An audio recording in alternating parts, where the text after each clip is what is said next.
Hi hello ನಮಸ್ಕಾರ ಎಲ್ರಿಗೂ. ಇದು ಬಂದು ಸಂಡೇದೆ ಕಂಟಿನ್ಯೂಷನ್ ಬ್ಲಾಗು. ನನ್ನ ಹಸ್ಬೆಂಡು ಎಲ್ಲಿಗೆ ಹೋಗ್ತಾ ಇದ್ದೀವಿ ಅಂತಾನೆ ಹೇಳಿದೆ, ಸರ್ಪ್ರೈಸಿಂಗ್ ಆಗಿ ಕರ್ಕೊಂಡು ಬಂದಿರೋಂತಹ ಪ್ಲೇಸ್ ಇದು. ಇಲ್ಲಿ ಬಂದು ದುಬೈ ಥೀಮಲ್ಲಿ ಎಲ್ಲ ಸೆಟ್ಟಿಂಗ್ನು ಮಾಡಿರುವಂಥದ್ದು. ಇಲ್ಲಿ ನಾವು ಎಂಟ್ರಿ ಟಿಕೆಟ್ನ ತಗೊಂಡು ಒಳಗೆ ಹೋಗ್ತಿದ್ದಾಗೆ Chandrayaan 3, clock tower, Eiffel tower, Burj Khalifa, Dubai gate, ಈ ಥರ ಸುಮಾರು ಸೆಟಪ್ನ ಮಾಡಿದ್ರು.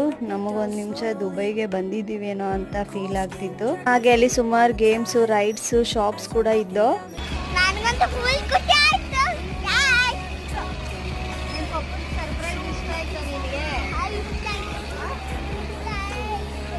ಹಾಗೆ ಅಲ್ಲಿ ಮಕ್ಳಿಗೂ ಕೂಡ ಸ್ವಲ್ಪ ಗೇಮ್ಗಳನ್ನ ಆಡಿಸಿ, ಸ್ವಲ್ಪ ಶಾಪಿಂಗ್ ಕೂಡ ಮಾಡಿ, ಮತ್ತೆ ಫೋಟೋಸ್ ಕೂಡ ತಗೊಂಡು ಮನೆಗೆ ಹೊರಟ್ವಿ. ನೀವು ಕೂಡ ನಿಮ್ಮ ಮಕ್ಕಳನ್ನ ಕರ್ಕೊಂಡು ಈ ಸಮ್ಮರ್ ಮುಗಿಯೋದ್ರೊಳಗೆ ಅಟ್ಲೀಸ್ಟ್ ಒಂದು ದಿನಕ್ಕಾದರೂ ಈ ಥರ ಹೊರಗೆ ಹೋಗಿ ಬನ್ನಿ. ಮಕ್ಳುಗಳಿಗೂ ತುಂಬಾ ಖುಷಿ ಆಗುತ್ತೆ. ಫುಲ್ ವಿಡಿಯೋ ಯೂಟ್ಯೂಬಲ್ಲಿ ಅಪ್ಲೋಡ್ ಆಗಿದೆ, ಒಂದ್ಸಲಿ ಚೆಕ್ಔಟ್ ಮಾಡಿ.